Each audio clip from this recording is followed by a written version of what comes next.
ಕೋಲ್ಕತ್ತಾದಲ್ಲಿ ವಿದ್ಯಾರ್ಥಿನಿ ಮೇಲೆ ಗ್ಯಾಂಗ್ ರೇಪ್. ಕೋಲ್ಕತ್ತಾದ ಕಾನೂನು ಕಾಲೇಜಿನಲ್ಲಿ ನಡೆದಿರುವಂತಹ ಘಟನೆ ಇದು.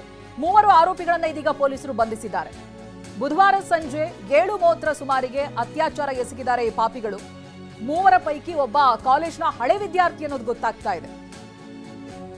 ಕೋಲ್ಕತ್ತಾದಲ್ಲಿ ನಡೆದಿರುವಂತಹ ಘಟನೆ, ವಿದ್ಯಾರ್ಥಿನಿ ಮೇಲೆ ಗ್ಯಾಂಗ್ ರೇಪ್ ಮಾಡಿದ್ದಾರೆ.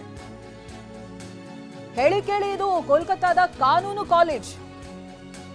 3 ಆರೋಪಿಗಳನ್ನ ಈ ಪ್ರಕರಣ ಸಂಬಂಧ ಪೊಲೀಸರು ಬಂಧಿಸಿದ್ದಾರೆ. ಬುಧವಾರ ಸಂಜೆ ಈ ಕೀಚಕರು ಇಂಥ ಹೀನ ಕೃತ್ಯವನ್ನ ಎಸಗಿದ್ದಾರೆ 7:30 ಸುಮಾರಿಗೆ. ಅದರಲ್ಲಿ 3 ಜನ ಆರೋಪಿಗಳು ಏನಿದ್ದಾರೆ ಅವರ ಪೈಕಿ ಒಬ್ಬ ಕಾಲೇಜಿನ ಹಳೆ ವಿದ್ಯಾರ್ಥಿ. ಆ ಪಾಪಿಗಳ ಫೋಟೋಗಳನ್ನು ನೀವು ಗಮನಿಸಬಹುದು ಸ್ಕ್ರೀನ್ನಲ್ಲಿ. ಇವರುಗಳೇ ವಿದ್ಯಾರ್ಥಿನಿ ಮೇಲೆ ಗ್ಯಾಂಗ್ ರೇಪ್ ಅನ್ನ ಮಾಡಿದಂತ ವ್ಯಕ್ತಿಗಳು. ಕೋಲ್ಕತ್ತಾದ ಕಾನೂನು ಕಾಲೇಜಿನಲ್ಲಿ ನಡೆದಿರುವಂತಹ ಘಟನೆ.